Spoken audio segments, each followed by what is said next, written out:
Bom, então, falando um pouco da minha ideia para hoje, enquanto mais pessoas vão entrando, naquela aula sobre o texto do Hans Krings, que entrou para exemplificar estudos de linha mais cognitiva, interessados no processamento psicolinguístico da tradução, eu disse para vocês que eu deixaria uma partezinha para depois, para uma outra aula, e não apresentei na aula passada porque ela seria mais longa. Então eu vou começar hoje com esse complemento ao texto do Hans Krings, que é mostrar depois do estudo dele, usando protocolos verbais para sondar o que acontecia, o que um tradutor pensava enquanto traduzia, né? Fazer essa sondagem do processo psicolinguístico da tradução. Então, esse estudo dele foi pioneiro, ele usava os protocolos verbais, né, como a gente comentou, e aí eu tinha antecipado que, depois do estudo dele, nos anos 80, outras formas de coletar dados foram usadas e tal, e que eu mostraria um pouquinho disso para vocês numa próxima aula. Então, vou começar com isso. Depois vou passar para o tema programado para hoje, que é começar com o texto da Amparo Hurtado de classificações da tradução, e mais para o finalzinho, quando eu suponho que vai ter mais gente, vai estar, a maioria das pessoas já vai estar, eu vou falar um pouquinho de um questionário que eu deixei no Moodle e de algumas novidades que a gente já está tendo sobre fim de primeiro semestre, início de segundo semestre. Tá bom? Então, vamos lá. Primeiro slide aqui que eu vou compartilhar vai ser esse do complemento à aula do Krings. E ele vai chamar Pamela Gerloff. Deixa eu ver aqui.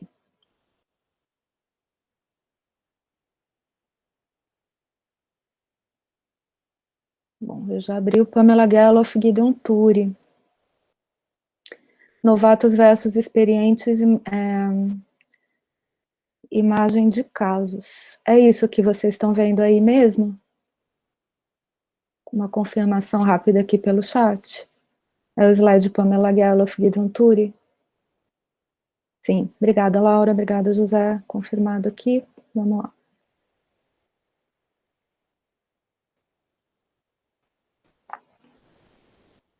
Bom, então, vocês se lembram, né, o texto do Krings saiu publicado em 1986,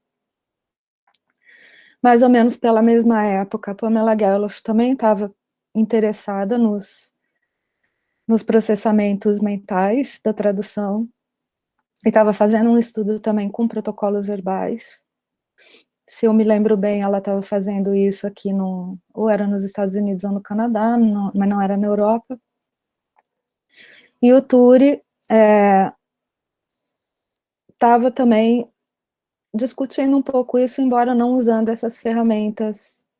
A gente vai ver como é que ele estava tentando olhar para alguns aspectos desse processamento mental. Ele estava tentando olhar para unidades de tradução, sobre as quais tradutores trabalhavam.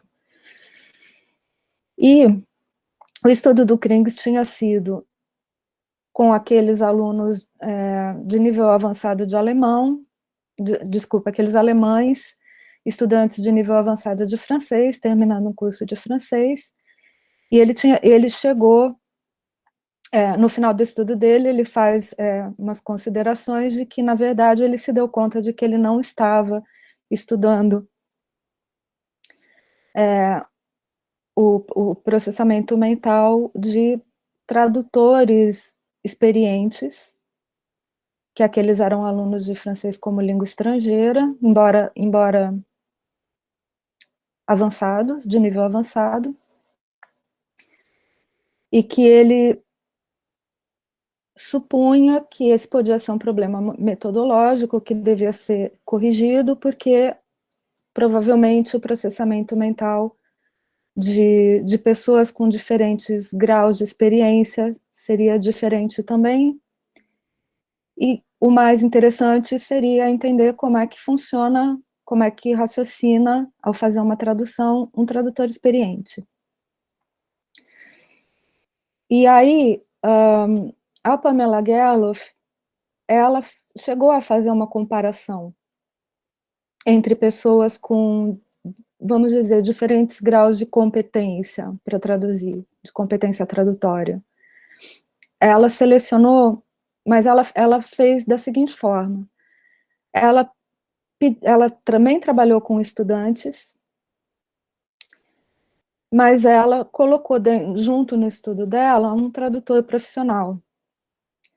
E aí, essas pessoas fazendo a mesma tradução, ela fez uma classificação por qualidade do produto, qualidade da tradução que essas pessoas produziram. E aí ela olhou os protocolos verbais, aquelas gravações de pensamento dos pensamentos em voz alta, também procurando ver o que aquilo mostrava sobre características, né? Bom, vamos lá. Aqui o que ela fez nesse gráfico foi pegar um trecho dessa tradução e mostrar recorrências, como que diferentes sujeitos voltavam nos mesmos segmentos. Então,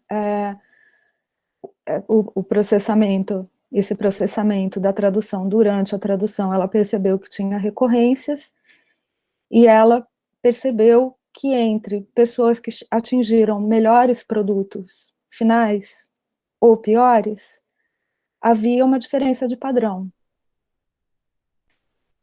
Esse diagrama que a gente está vendo é de uma pessoa que era do grupo de estudantes, então do grupo de novatos, né? Não era profissional, e que teve um dos piores resultados no produto final, em qualidade. Aí nesse estudo de 87, ela compara essa pessoa, né, o que ela viu sobre as recorrências e como é que essa pessoa passava pelo texto ao fazer a tradução, essa pessoa, o tradutor profissional, que teve a melhor qualidade de produto, e a pessoa do grupo de novatos, do grupo de estudantes, que teve a melhor qualidade de produto. Eu só vou mostrar os dois extremos. O que ela viu foi o seguinte, que a pessoa que teve o pior produto, ela passou uma vez só pelo texto. Bastante linearmente, com pouca recorrência, como a gente está vendo aqui. Essas marquinhas que ela foi fazendo, né, mostram quanto que a pessoa voltava nos mesmos segmentos, são as recorrências. Então, essa pessoa passou bem linearmente pelo texto, ao fazer a tradução, com menos recorrências, e passou pelo texto uma só vez. Então, essa foi a única passagem que a pessoa fez pelo texto, é como se ela tivesse processado em uma só fase. Esse diagrama é do sujeito profissional, e que teve a tradução de melhor qualidade. Bom, você já vê a diferença na quantidade de recorrências, né? Só nesse trecho aqui ele passou várias vezes, muitas. Ele voltava sobre o mesmo trecho, né? Em vários pontos. E não só isso, ele passou 3 vezes pelo texto. Então, essa é a vez em que ele passou realmente traduzindo, mas ele passou uma vez pelo texto, bem linearmente, como se ele estivesse só fazendo uma primeira leitura completa, para um primeiro contato com o texto que ele ia traduzir. Depois ele volta a passar pelo texto inteiro, com essas várias recorrências que vocês estão vendo, voltando nos mesmos segmentos, voltando para um segmento anterior, e aí indo para frente de novo. E depois ele passou ainda pelo texto uma terceira vez, como se fosse uma fase de revisão, aí também um pouco mais linearmente e com menos recorrências, como se fosse esse padrão aqui. Bom, então ela foi uma das coisas que ela observou usando aqueles protocolos de pensamento em voz alta, então permitiu que ela observasse essa diferença de processamento entre pessoas que chegaram a uma tradução, primeiro com menos experiência ou com mais experiência profissional, e também que chegaram a produto de pior qualidade, tradução de pior qualidade, tradução de melhor qualidade no final. Então, essas três passagens, né, como do tradutor profissional, é como se fosse um processamento em três fases. Uma primeira orientação dele, primeiro contato com o texto, um processamento mais intenso no momento em que ele está fazendo a tradução, e um último processamento completo final do texto, como se ele estivesse fazendo uma revisão final. É um primeiro sinal, eu vejo nesse estudo um primeiro sinal da importância que tem a revisão, que vai se mostrar em outros estudos posteriores. Mas aí, a partir daí, o que acontece? Quem está interessado em processamento mental de tradução vai cada vez mais se interessando em comparar diferentes tipos de sujeito, basicamente os novatos, né, pessoas com pouca experiência, menos experiência de tradução, com os profissionais, pessoas com mais experiência de tradução. E a ideia parece nascer daquilo que o Krings comentava no começo do texto dele, de que esse tipo de estudo pode ajudar a orientar a formação de tradutores, porque pode ajudar a entender qual é a diferença entre um tradutor, entre o que faz um tradutor profissional e como pensa um tradutor profissional quando traduz, e um tradutor e uma pessoa que não é um tradutor profissional, que está aprendendo tradução. E se você entende, e se você consegue entender qual é a diferença entre esses dois lugares, né, isso talvez ajude você a entender como chegar de um ponto ao outro, ou seja, como formar pessoas para a tradução profissional. Então, vários estudos dentro dessa linha dos estudos cognitivos compararam o que a gente chama de novatos com profissionais. Aqui, o Turi já tinha feito uma coisa desse tipo, sem usar protocolos verbais, sem usar nenhum outro tipo de ferramenta de coleta que foi mais típica dos estudos cognitivos. Ele observou coisas no próprio produto, olhando para como que daria para ver, comparando o texto-fonte com o texto traduzido, que uma pessoa traduziu, o que daria para supor sobre como que ela segmenta unidades de tradução, sobre que unidade, o que ela está considerando unidade de tradução quando ela processa a tradução. Como é que dá para fazer isso? Buscando como é que ela estava fazendo a correspondência entre unidades, né, do texto-fonte com unidades do texto traduzido. Aqui é a segmentação de unidades de tradução, o texto, por um sujeito experiente, que aqui estão as barrinhas de como que esse sujeito estava segmentando as unidades, vocês veem que ele trabalha sobre unidades um pouco maiores, né? A palavra não está sendo sempre a unidade sobre a qual ele está trabalhando. Aqui ele colocou interlinearmente o texto em hebraico, que está numa transcrição, porque o hebraico não tem esse alfabeto, né? E com a tradução que ele produziu em inglês aqui embaixo, então ele foi conseguindo identificar como é que ele estava lidando, o que ele estava processando como unidades de tradução pela correspondência aqui, né, pela comutação. E a gente vai vendo que ele está trabalhando sobre, né, unidades do hebraico maiores, sobre conjuntos, sobre segmentos um pouco maiores. Aqui, né, aqui também um segmento bem grande, para ele chegar a formular o segmento correspondente em inglês, né, e o novato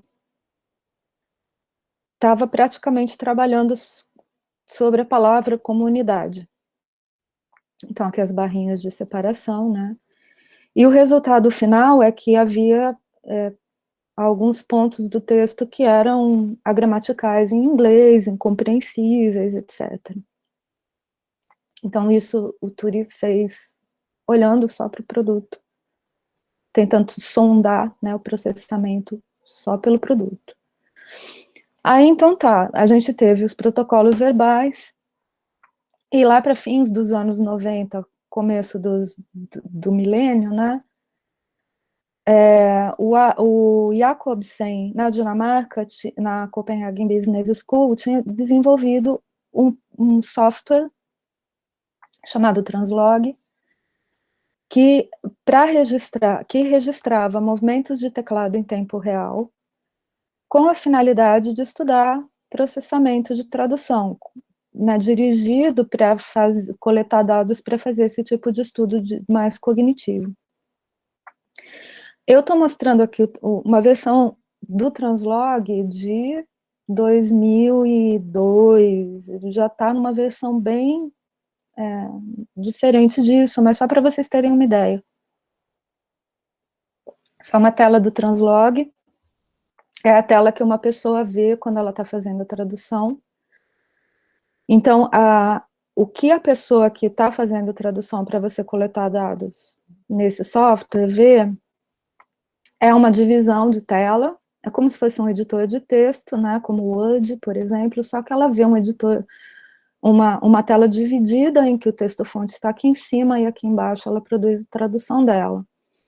E como editor de texto, ele é um pouco menos sofisticado em recursos do que, por exemplo, o Word, né, você não tem formato de letra diferente, muitas opções desse tipo, formato, tamanho de letra, tamanho até dá para ajustar, mas tipo de fonte, ele é mais primário nesse sentido, mas o que que acontece? A pessoa faz a tradução dela aqui, isso fica gravado num arquivo log, né, e aí você consegue ver algumas coisas. Então, essas estrelinhas que vocês estão vendo são marcações de pausas. Aqui, por exemplo, teve uma pausa de 10 segundos, eu acho que cada estrelinha é um segundo, é isso? Você vai vendo, aqui, por exemplo, teve uma pausa de 1 minuto, nesse ponto. E as pausas, então, são consideradas, são as hesitações das quais o Krings falava, que são considerados indicadores de problema. Então, se a pessoa fez uma pausa, naquele momento ela teve que parar para processar um pouco mais antes de seguir adiante, provavelmente ela achou um problema lá. Isso é uma das coisas que o Translog permite ver, onde é que houve pausas. Ele também permite ver onde é que a pessoa voltou apagando, então são esses sinaizinhos aqui, né? Ela voltou apagando alguma coisa e substituiu um texto, uma parte do texto por outra, outro indicador de problema, aí você consegue ver o que ela apagou e substituiu por outra coisa, a partir desse arquivo log. Ele também permite, nessa tela, aqui então a gente tem esse arquivo log com as marcas de pausa, de movimento de mouse, da tecla de retroceder apagando, e durações de pausa com centésimos de segundo, etc. e tal. E esse arquivo log, ele permite também que você acione um play, um replay, e você veja a tradução sendo digitada como se fosse em tempo real. Então, como você vê o que a pessoa estava digitando com todas as pausas, com todas as voltas, né? Então, o que essa forma de coletar dado para estudo cognitivo permitiu? Ela foi entendida como um método menos invasivo, mais ecológico de coletar dados. Porque qual foi uma objeção importante que foi feita para os protocolos de pensamento em voz alta, né? É que ele podia ser uma ferramenta invasiva no sentido de interferir no próprio processamento mental, porque, em geral, um tradutor não traduz falando tudo o que ele está pensando. Então, seria uma forma, você forçaria um processamento que não é o processamento natural, somando um esforço extra, somando o esforço de atenção de estar o tempo inteiro verbalizando e falando o que ele está pensando, o que ele está fazendo. Então, isso poderia alterar o próprio processo que está sendo observado. Esse foi um dos argumentos para se pensar que o translog poderia ser uma alternativa mais interessante. Qual é o problema do translog? É que você está vendo as pausas, você está vendo o que a pessoa voltou corrigindo, mas você não sabe por quê. Então, se você tenta supor por que a pessoa fez isso, você está arriscado a uma interpretação errada. E realmente, às vezes, você pergunta para a pessoa, por que você voltou aqui? Né? Por que você parou aqui? Você está supondo que é por uma coisa, por um problema, um segmento específico do texto, mas é por outra coisa. Ela lembrou uma palavra que tinha esquecido lá em cima e resolveu voltar. É um pouco imprevisível, né? Por que ela fez pausas, por exemplo. Então, quem usa o translog, normalmente combina o translog com o que a gente chama de uma entrevista retrospectiva, feita imediatamente depois que a pessoa termina de fazer a tradução. E normalmente essa entrevista retrospectiva foi feita usando essa função replay. Então você acionava a função replay e pedia para a pessoa comentar sobre o que ela achasse que valia a pena comentar e gravava isso e também transcrevia, como se faz nos protocolos de pensamento em voz alta, só que a posteriori, e sem demorar muito para não ter distorções de memória. Então, combinavam esses dados que a gente está vendo aqui com os dados de uma entrevista gravada, retrospectiva. Ou, às vezes, até perguntando, aqui você parou bastante tempo, por quê, né? Então, o translog, por si só, normalmente, ele não vai te dar todos os dados necessários. Ele normalmente foi combinado, inicialmente ele foi combinado, em geral, com esse tipo de entrevista retrospectiva. Uma coisa que o translog permitiu ver foi que nesse arquivo log aqui, você reconhece muito facilmente 3 fases de tradução. Uma fase, vocês veem que aqui tem uma pausa, por exemplo, bem no início, ela pode ser maior ou menor, mas normalmente é aquele momento em que a pessoa está tomando o primeiro contato com o texto. E você que foi chamada de fase de orientação. Então, ela pode ser mais longa ou menos longa. Você pode notar pelo tamanho dessa pausa inicial aqui, se ela fez uma leitura quase completa do texto ou não, se ela já abriu o texto na hora que visualizou, já começou direto a traduzir. A partir daqui, quando ela digita a primeira letra da tradução dela, até quando ela põe o último ponto final, essa fase foi chamada de fase de orientação. E ela é muito marcada por essas pequenas pausas, essas voltas, essas subidas, né, com o mouse, idas para cima e para baixo no texto. E depois dela, então, a pessoa pôs o primeiro ponto final, ela terminou uma primeira versão completa da tradução dela. Depois você percebe que tem uma outra fase, em que esse tipo de formato aqui, de percursos pelo teclado, é bem diferente. A pessoa volta bem pouquinho, só em alguns pontinhos assim do texto, para fazer algumas outras intervenções. Então, o padrão disso aqui é bem diferente também na fase de revisão. E o translog permitiu observar essas fases, também comparando novatos com profissionais, como é que novatos e profissionais trabalhavam com essas 3 fases da tradução, e ver diferenças, né? Aqui eu não vou explicar todos esses dados, mas foi um tipo de estudo que eu fiz assim, comparando entre grupos diferentes, como é que as pessoas, qual era o tempo total, você também consegue ver a diferença de tempo total. Então, se os novatos são mais lentos, ou se não são mais lentos do que os profissionais, e quanto.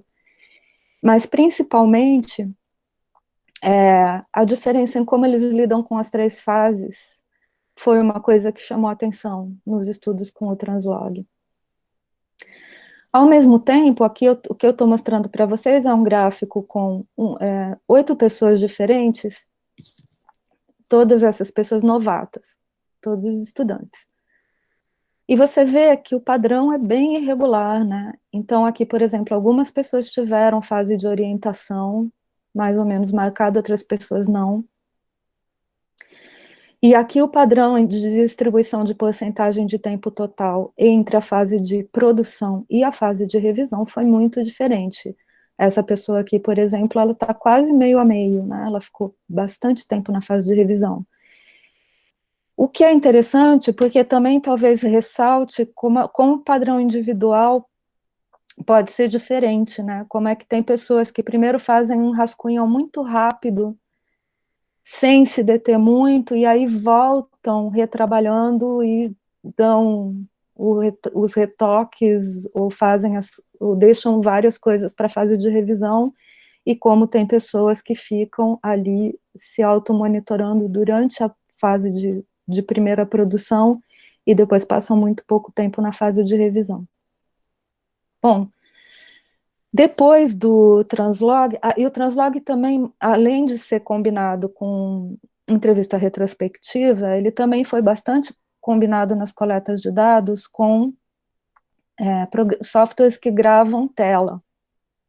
Então, no início, acho que as pessoas estavam usando bastante o Camtasia, né, que é um software que grava toda a tela, como a gente está gravando aqui a nossa aula, e aí você vê o que a pessoa foi, mexeu na internet, o que ela consultou, o que ela abriu, o que não, e cruza, então, esses 3 tipos de dados. Esse cruzamento de dados coletados de forma diferente foi chamado de triangulação. Não porque sejam 3, ou pode ser 2 tipos de dados diferentes, mas porque é pela ideia de uma ideia de navegação, que quanto mais você cruzar linhas de referência, mais você consegue chegar no ponto exato, né? É essa a ideia, de você cruzar vários tipos de dado, você vai conseguir saber mais sobre o processo. Aí, então, depois ainda veio, acho que mais lá para 2008 e tal, o uso da observação dos movimentos oculares pelo registro de movimento, pelo software que registra movimento ocular na tela. Então, o eye tracking, né? É um software que você instala, regula de acordo com o olhar da pessoa, né, que vai fazer o trabalho, e aí você consegue ver ao longo do processo para onde é que ela estava olhando, onde é que ela parou mais o olhar, como é que ela moveu o olhar pelos textos, né, usando isso, depois o Jacobsen combinou com o translog, então você conseguia ver, por exemplo, quando é que ela estava com o olhar no texto-fonte, quando é que ela estava com o olhar na parte de tradução, e também comparando novatos com profissionais, né, nesses padrões e tal. O que eu vou mostrar para vocês agora é um tipo de registro, né, que o eye tracking mostra, e que esses 2 autores, o Jacobsen e o Jensen, usaram para observar 4 tipos de tarefas diferentes. Eles pediram para o mesmo texto, né, vamos dizer, não, textos similares, né, notícias breves. Primeiro, eles deram uma instrução para a pessoa, leia esse texto só para entender, só para compreensão. Depois, eles pediram, leia esse texto pensando que você vai traduzi-lo depois. Depois, registraram como é que era o movimento ocular quando a pessoa estava traduzindo o texto oralmente. e depois como que era o movimento ocular quando a pessoa estava traduzindo o texto por escrito. E aí esses são os padrões, né? Então, veja, aqui as linhazinhas estão mostrando o percurso do olho da pessoa, aqui essas bolinhas são onde ela para mais, né? Ela dá umas paradas de olhar, fixa mais o olhar. Esse é o registro de um movimento ocular quando uma pessoa está lendo para compreensão. Aqui, um registro do movimento ocular, quando a pessoa está lendo, e ela foi instruída a ler, pensando que ela vai traduzir depois. Aí você já vem um movimento ocular mais denso, com pausas mais claras em alguns lugares específicos, né, de mais tempo, e com mais retornos a pontos anteriores do texto e tal. Então, um padrão mais denso. Aqui, quando o movimento ocular, quando a pessoa está lendo e traduzindo ao mesmo tempo oralmente, né? E aqui o registro do movimento ocular de quando ela está olhando para o texto e fazendo uma tradução escrita desse texto. Então a gente vê essa rede toda aqui, que é muito interessante, com muitas idas para cima, vai para cima, volta para baixo, né? Esse percurso do olhar. Então, que também mostra para a gente como o processamento é muito mais intenso, né? Quando alguém está traduzindo do que quando alguém está lendo para uma compreensão geral do texto. Então, esses estudos foram se acumulando, né, ao longo de muitos anos, e aqui o que eu vou mostrar, e muitas vezes, assim, com as pessoas manifestando interesse em saber qual era a diferença de um tradutor profissional, do processamento de um tradutor inexperiente, novato, um estudante, para um tradutor profissional. E o Anthony Pin, em 2009, fez essa tentativa de sistematizar as conclusões a que esse tipo de estudo de novatos e profissionais tinham chegado, que poderiam interessar para a formação de tradutores. Aqui eu estou traduzindo um PowerPoint que ele usa numa conferência e que eu deixei lá no Moodle para vocês. Se vocês quiserem ver uma conferência, um vídeo de uma conferência em inglês que está lá, e ele usa esse PowerPoint lá para o final, que é uma tradução minha para o PowerPoint que ele usa. Então, os tradutores mais experientes. Eles usam mais paráfrases e menos literalismo como estratégias. Eles segmentam, a gente pode pensar até naqueles dados do TURI, né, das unidades de tradução diferentes e tal.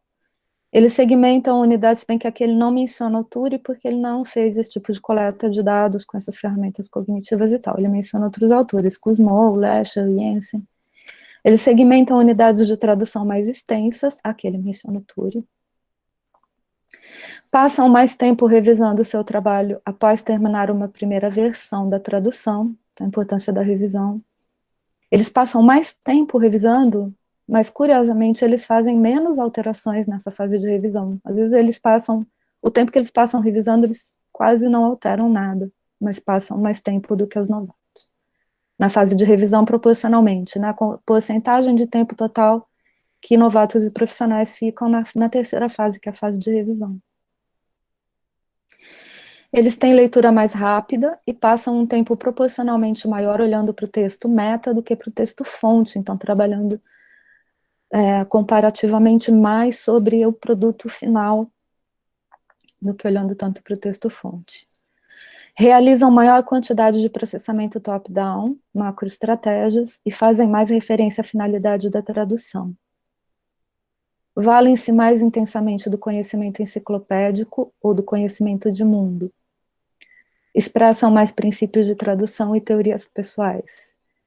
Incorporam o cliente aos parâmetros de tomada de decisão.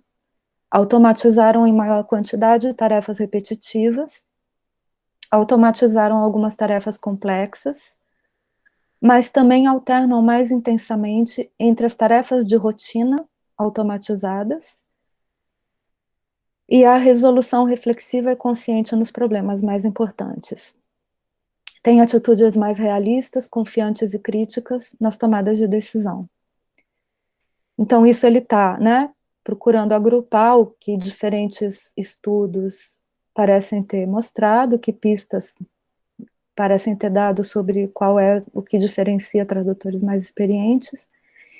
E aí ele menciona que nos próprios cursos dele tem algumas coisas que ele nota que mereceriam mais pesquisa, que não são tão mencionadas: a rapidez, a capacidade de distribuir esforços em termos de risco, o que implica distinguir os trechos de alto risco, ou seja, aqueles pontos do texto em que um erro ou uma falta de precisão afetariam dramaticamente a qualidade da tradução como um todo, com relação a pontos de baixo risco, e não desperdiçar esforço e tempo excessivos em pontos em que isso não é crucial.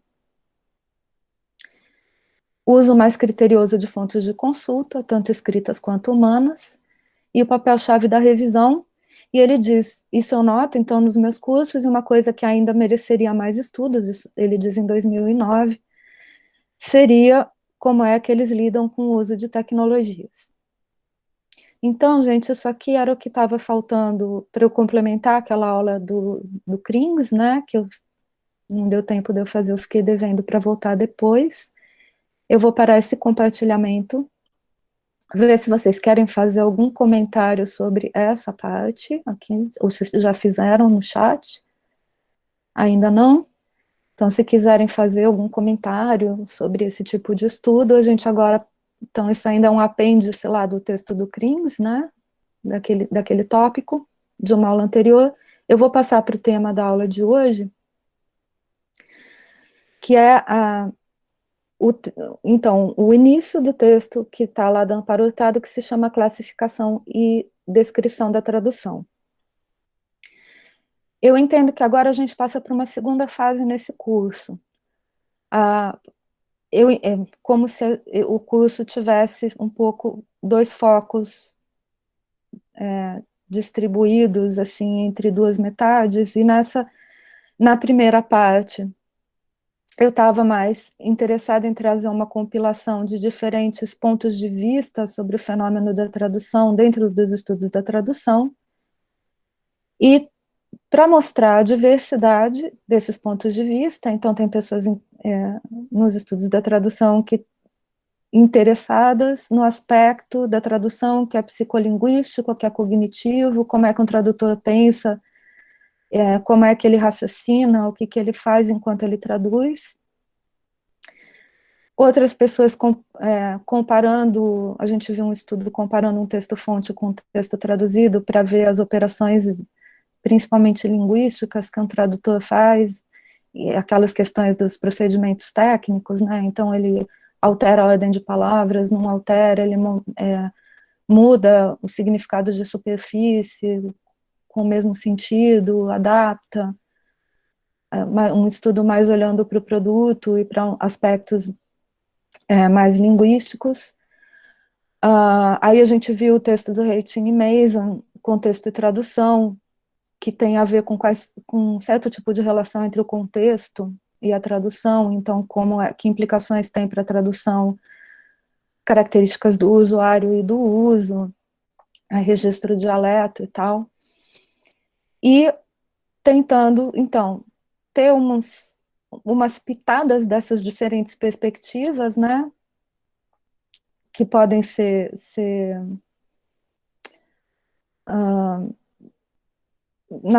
sobre as quais a tradução pode ser pensada e observada, e ao mesmo tempo com alguns textos que tentavam botar uma certa ordem nisso, que eram o texto do James Holmes, Natureza dos Estudos da Tradução, que fazia uma proposta de ramos diferentes para os estudos da tradução, e um texto da Amparo Hurtado, que agrupava, via 5 grandes grupos de abordagens teóricas da tradução: linguística, textual, cognitiva, etc. E aí a gente, mais ou menos, eu ia tentando apontar, né, olha, esse texto aqui está mais olhando para processo mental, esse aqui mais para produto, pensando no Holmes, né, e esse aqui parece estar mais tipicamente inserido nas abordagens linguísticas, nas abordagens cognitivas, nas abordagens textuais, nas hermenêuticas e filosóficas. Então, a ideia era dar essa ideia, um pouco uma curadoria de alguns estudos dentro dos estudos da tradução, para dar uma ideia da variedade de pontos de vista e de temáticas, e que isso contribuísse para um panorama geral dos estudos da tradução, pensando nesse propósito do curso, que é oferecer uma ideia do que pode ser de interesse ou que tem sido feito dentro dos estudos da tradução e da diversidade disso. Ao mesmo tempo, lá no comecinho, na primeira aula, eu falei, olha, a Amparo Hurtado diferencia a tradução de estudos da tradução, a tradução como uma prática, os estudos da tradução como uma disciplina que tem como objeto o fenômeno da tradução. E então esse curso é sobre os estudos da tradução e não é sobre a tradução. A gente não vai fazer práticas de tradução, a tradução é uma outra coisa, né? Ela é o objeto dos estudos da tradução. Nessa segunda parte do curso, assim, nesse texto do Amparo Hurtado, a gente já vai focar menos nos estudos da tradução e vai focar na tradução. Não que a gente vá fazer traduções, mas o que ela faz nesse texto, que é um texto bem longo, de umas 80 páginas, é procurar, dentro da grande diversidade do que é a tradução atualmente, o que a gente entende por tradução, organizar essa diversidade a partir de alguns critérios claros. Então, a primeira coisa que eu vou pedir para vocês pensarem um pouquinho é: qual é essa grande variedade do que a gente chama de tradução hoje em dia? O que vocês conseguem pensar de variedades de tradução? Tradução isso, tradução aquilo outro, né? Se vocês tiverem alguma ideia para colocar aqui para mim no chat, enquanto eu vou abrindo, compartilhando os slides.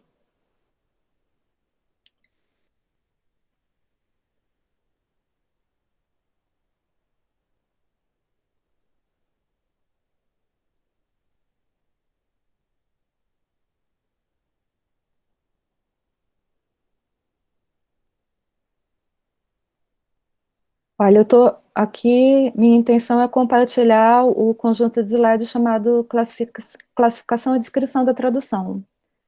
Vocês me confirmam rapidinho se é isso que vocês estão vendo? Obrigada, Rafael. Obrigada, Paloma. A Ana Fernandes já fez um comentário aqui sobre variedades. Tradução literária, tradução técnica científica. Sim, tradução literária, tradução técnica científica. Está falando legenda, legendagem, é uma outra variedade de tradução. Tradução comentada, a Beatriz está dizendo. Dublagem. Laura, tradução simultânea? Sim, tradução simultânea é uma outra variedade de tradução. Tradução vocabular, Google, Lingui. Você está pensando na tradução automática, Paloma? O Google Tradutor? Isso. Tradução automática, olha só. Então, olha a diversidade que já começou a aparecer aqui. Uma questão é a seguinte, então. Aqui, quando a Ana coloca tradução literária, tradução técnica, tradução científica, ela já está colocando em relação três ou duas, que a gente coloca dentro do mesmo conjunto, né? Então, quando eu estou falando de tradução literária, eu tenho em mente que ela se diferencia da tradução técnica.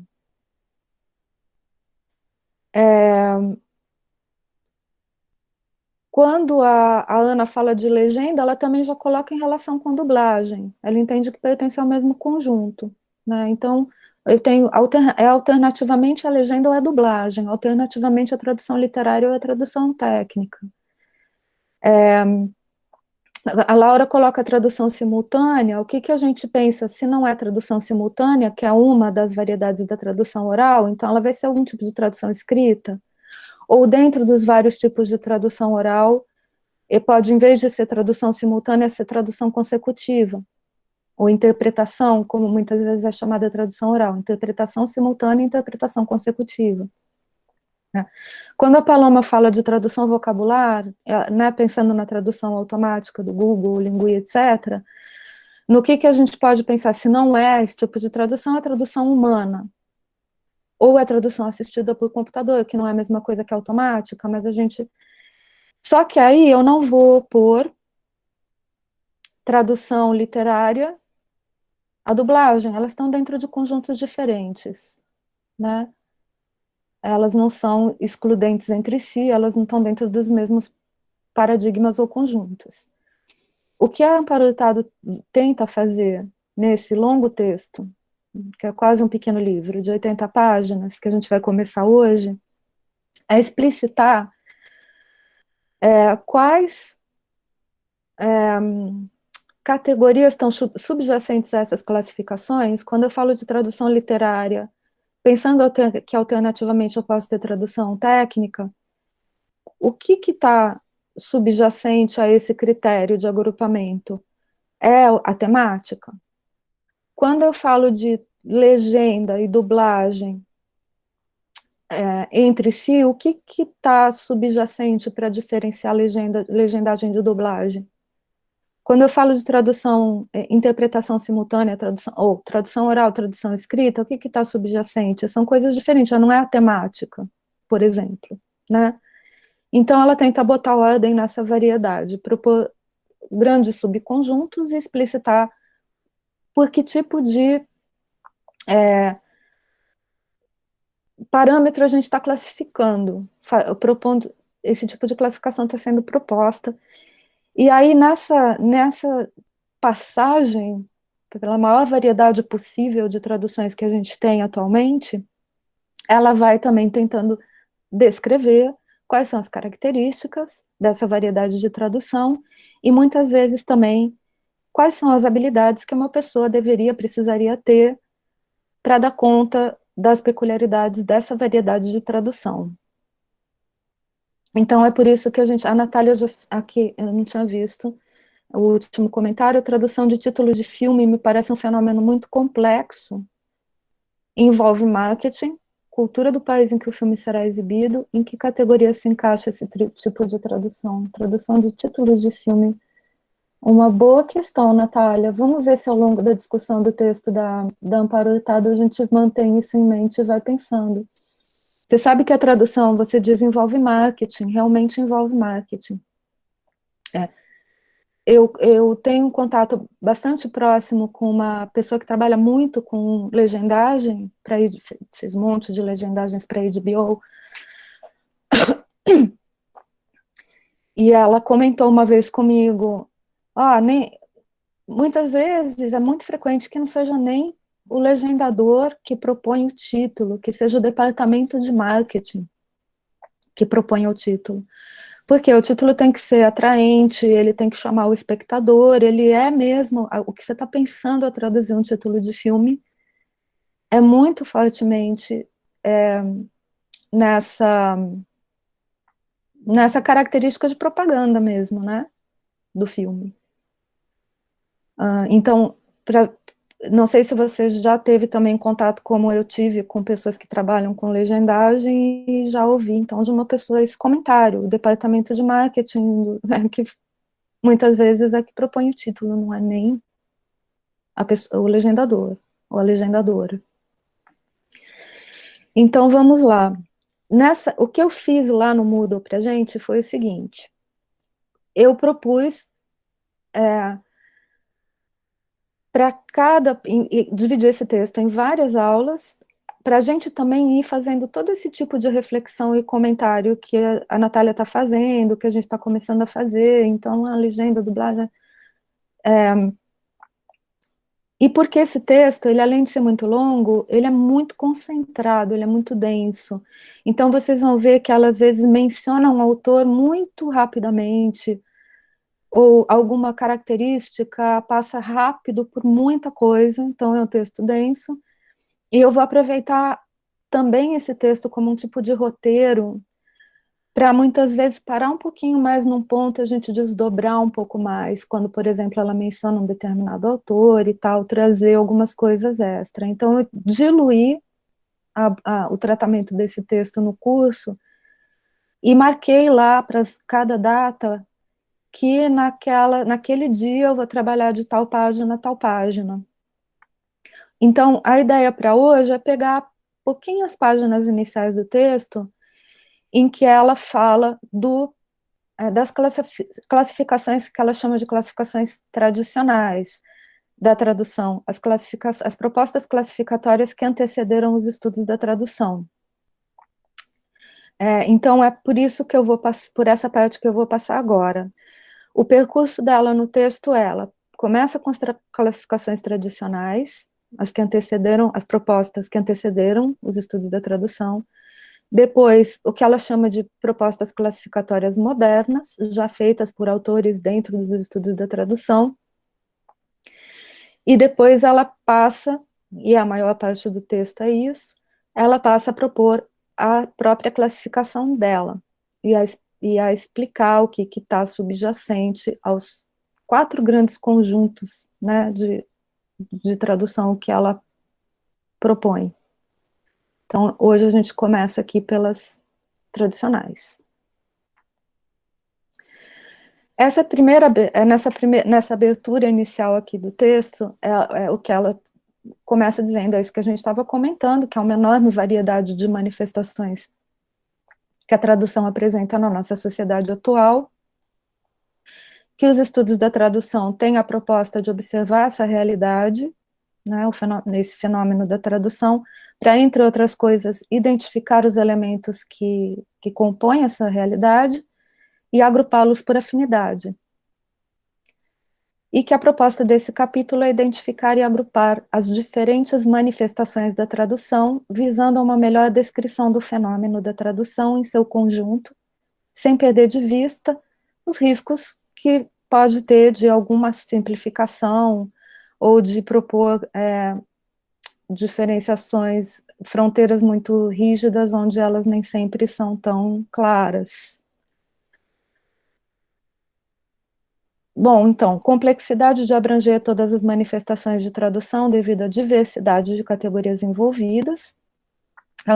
O texto fala de uma insuficiência de categorias como tradução jurídica, tradução técnica, para identificar todas as variedades. Dá um exemplo dessa complexidade a partir de um texto de informática. Ela diz o seguinte, bom, vamos pensar na tradução de um texto de informática. Vai ser importante não só saber que ele é um texto de informática, e falar, tradução de texto de informática, então. Mas qual é a variedade textual do original? Ou seja, se é um artigo de revista especializada, ou se é um artigo de divulgação, se é um manual de instruções, se é uma publicidade dirigida a especialistas ou a usuários não especialistas, se é uma conferência para um congresso, se é um fragmento para um documentário. Além disso, será necessário saber em que variedade, não só qual a variedade do original, mas em que variedade a tradução é realizada. Se ela é escrita, se ela é à prima vista, se ela é uma interpretação simultânea, uma interpretação consecutiva, uma dublagem, etc. E, por último, para ter uma visão completa da tradução desse texto, será necessário considerar como ela foi feita, ou como ela será feita, ou seja, um método seguido. Por exemplo, é uma tradução mais erudita, anotada, bilíngue, palavra por palavra, adaptação, assim como uma série de variáveis relacionadas com o indivíduo, se o indivíduo é um tradutor profissional ou não, se ele está traduzindo para a sua língua materna ou para a língua estrangeira, etc.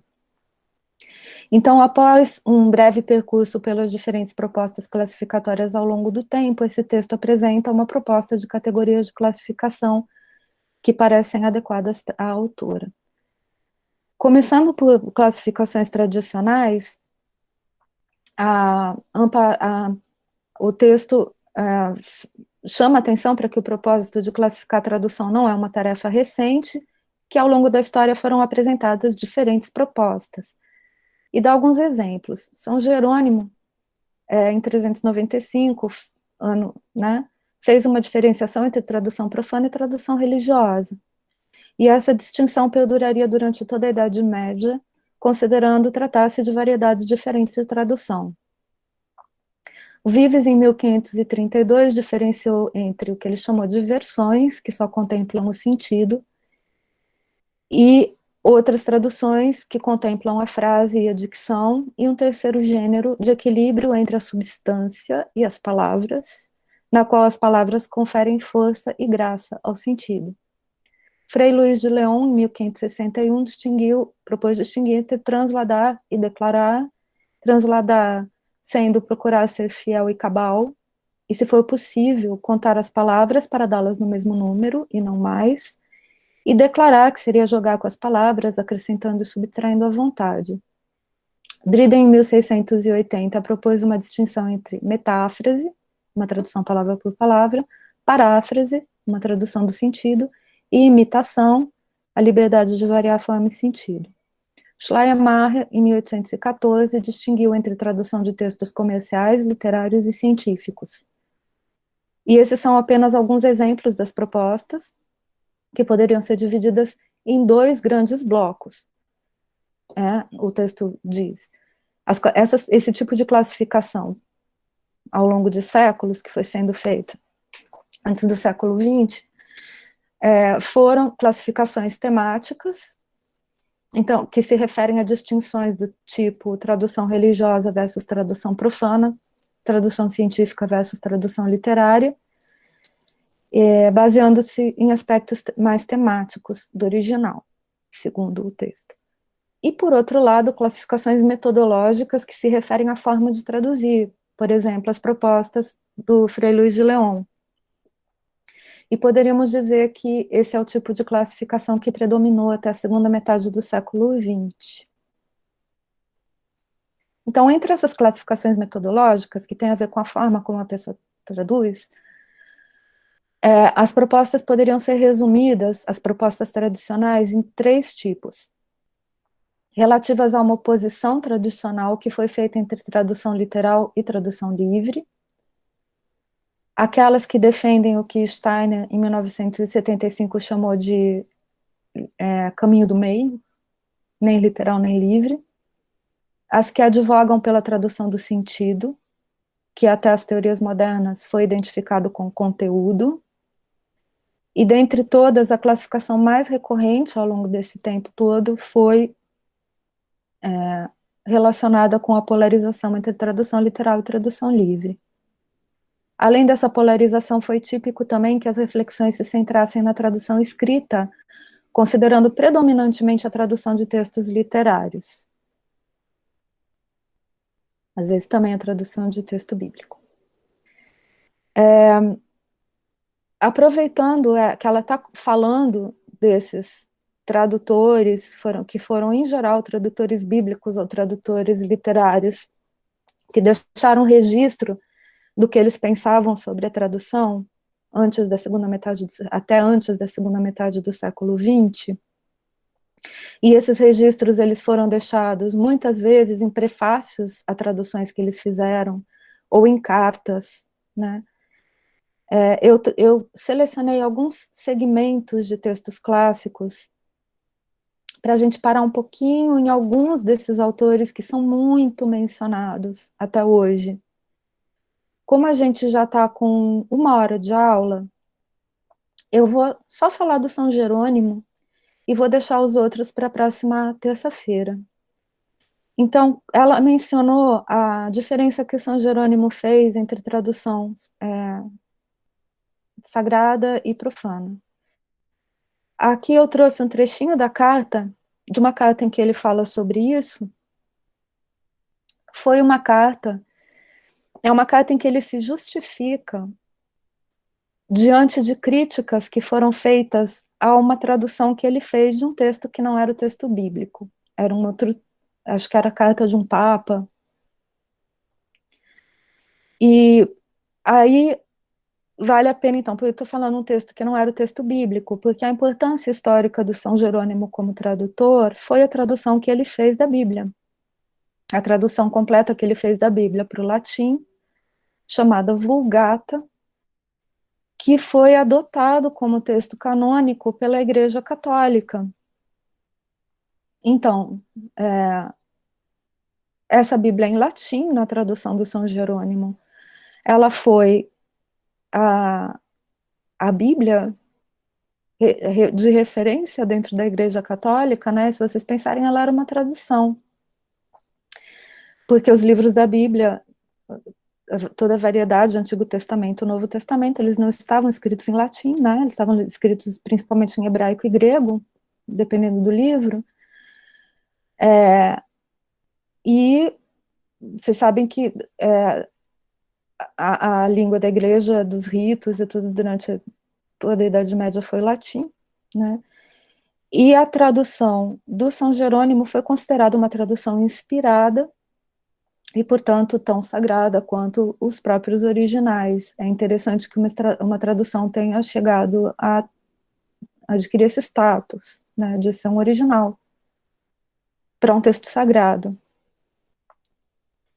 Então, o São Jerônimo tem essa importância para, né, para a história da tradução, e a tal ponto que ele é considerado o padroeiro dos tradutores, e o dia do tradutor é o dia de São Jerônimo.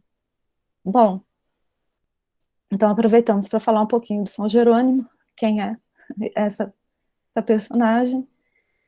E aqui ele está se justificando por uma tradução, por críticas que ele recebeu a uma tradução de um outro texto, que não era sagrado. E ele diz: eu não apenas confesso, mas proclamo em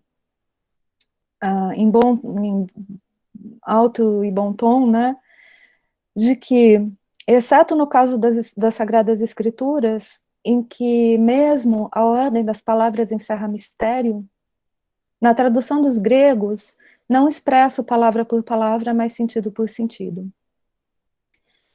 E tenho nisso como mestre Túlio, ele está falando do Cícero, que a gente vai ver na próxima aula, que foi o primeiro registro de reflexão sobre tradução de 46 a.C., que transladou Protágoras de Platão, etc., etc.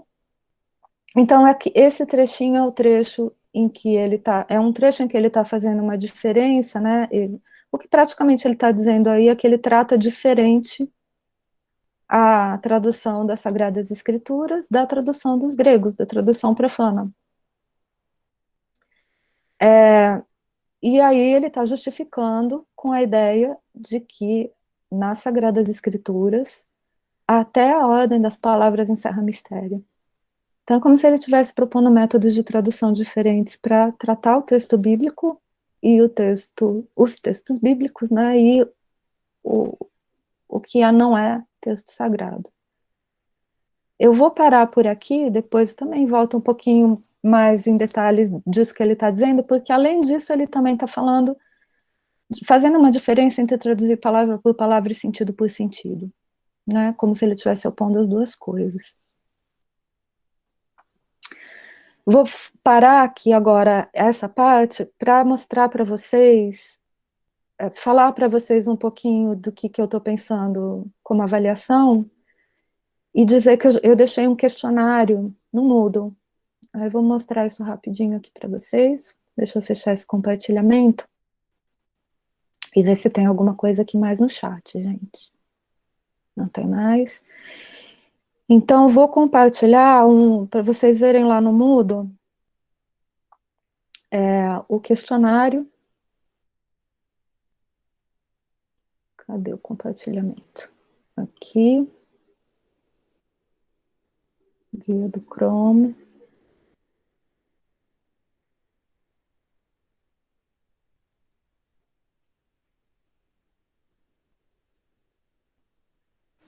Confirmem para mim rapidinho pelo chat se vocês estão vendo o Chrome. Estão vendo o Moodle, o nosso curso no Moodle? Consegui compartilhar direito? Sim, obrigada, Thalita, Samuel.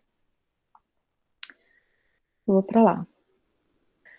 Bom, gente, então, para encerrar, já está se definindo, não vi ainda nenhum comunicado oficial, mas a gente já teve isso mencionado em uma reunião, já está se definindo que o fim do primeiro semestre para o DLM vai ser até 22 de agosto. E isso tem a ver com as atividades dos cursos, até onde elas poderiam se estender. não com as avaliações, notas de entrega de nota e frequência, que ainda está sendo negociado para ser mais adiante, talvez até novembro. Porque a faculdade já meio que definiu em geral que o início do segundo semestre ele deve ser entre o primeiro dia e o último dia de setembro. Em algum ponto desse vai iniciar o segundo semestre. A partir disso, eu pensei o seguinte, bom, agora eu já posso pensar então em como que eu vou propor o fim do nosso curso. Nós tínhamos ficado sem 4 aulas, que foram as aulas que ficaram suspensas até a retomada. Vai ser bem tranquilo com essa possibilidade da gente ir até 28 de agosto, da gente recolocar essas 4 aulas num cronograma. Eu já fiz isso lá no Moodle, propondo que a gente vá até o dia 28 de julho. Então, a gente fecharia 16 semanas exatamente de aulas efetivamente, né? 16 semanas com aulas. E sobre o que a gente tinha conversado das avaliações, que a gente já tinha falado, né, que eu estava com uma ideia de diluir essas avaliações em pequenas avaliações que a gente fosse fazendo, distribuídas assim pelas semanas. Eu deixei um primeiro questionário lá com esse propósito, e eu queria mostrar para vocês aqui, né, que seguindo sugestões de alguns pequenos workshops que estão sendo feitos sobre diferentes aspectos de aulas à distância, de como usar o Moodle, etc e tal, eu segui a sugestão de um professor de, de criar um tópico no Moodle para que tudo que for avaliação do curso fique concentrado nesse mesmo lugar. Então, ele está antes aqui da semana 1, que era o que eu queria mostrar para vocês, e depois daquele geral, daqueles dados gerais do curso. Então, eu deixei aqui um primeiro questionário, né? E aqui umas instruções gerais, que nesses tópicos estarão reunidas todas as avaliações do curso, que para elas vai ser permitido consultar textos, slides, vídeos, anotações de aula, mas que eu peço para vocês que essas respostas sejam individuais, sem troca de informação com outras pessoas. O primeiro questionário que eu deixei, ele também vai funcionar um pouquinho como um teste para mim, se eu estou conseguindo configurar tudo isso certo aqui no Moodle. Então, eu estou pedindo, eu vou deixar ele aberto durante 3 semanas, até dia 14 de junho, agora, para vocês responderem. Então, ele fica aberto até essa data, mas uma vez que vocês acessarem e confirmarem que vão começar a responder, vocês vão ter 1 hora para concluir as respostas e para enviá-las.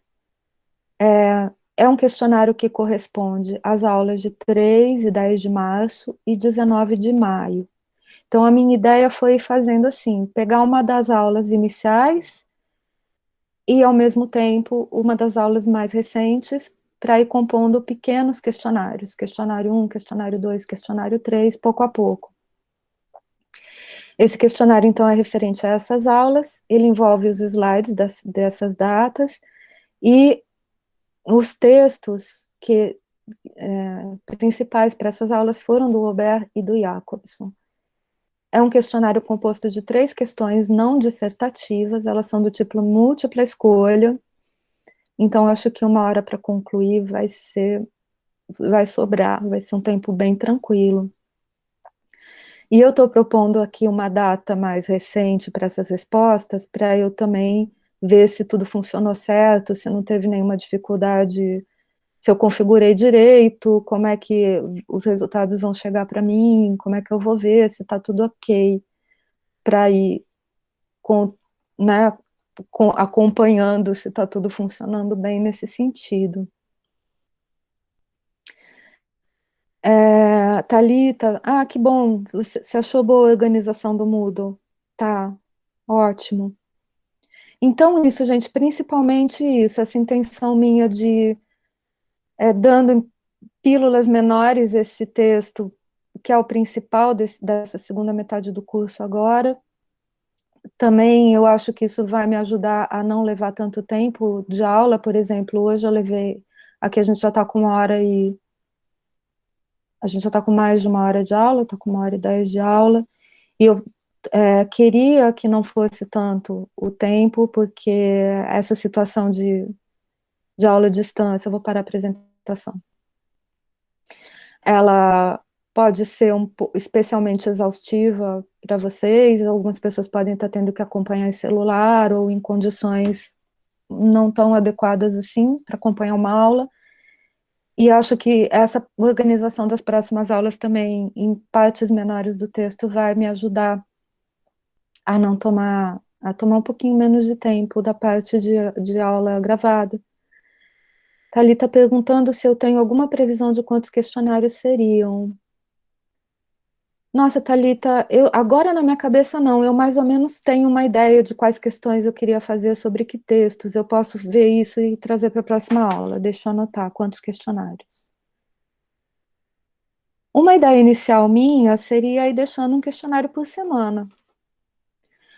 Mas aí, esse questionário que eu deixei agora, ele tem 3 questões, uma questão é bem mais simples do que as outras duas, então eu dividi assim, 1 ponto para a primeira questão, e as outras 2 questões valendo 2 pontos, ele vai ter 5 pontos. Eu não tenho muita preocupação em ficar calculando quantos pontos cada questionário vai ter, porque no fim eu somo tudo e faço uma regra de 3. A nota máxima continua sendo aquela típica nossa, né? A nota de semestre vai entre 0 a 10, e aí o conjunto dos questionários fecharia uma nota assim. Foi isso que eu pensei. E a gente pode continuar conversando. Eu achei que era uma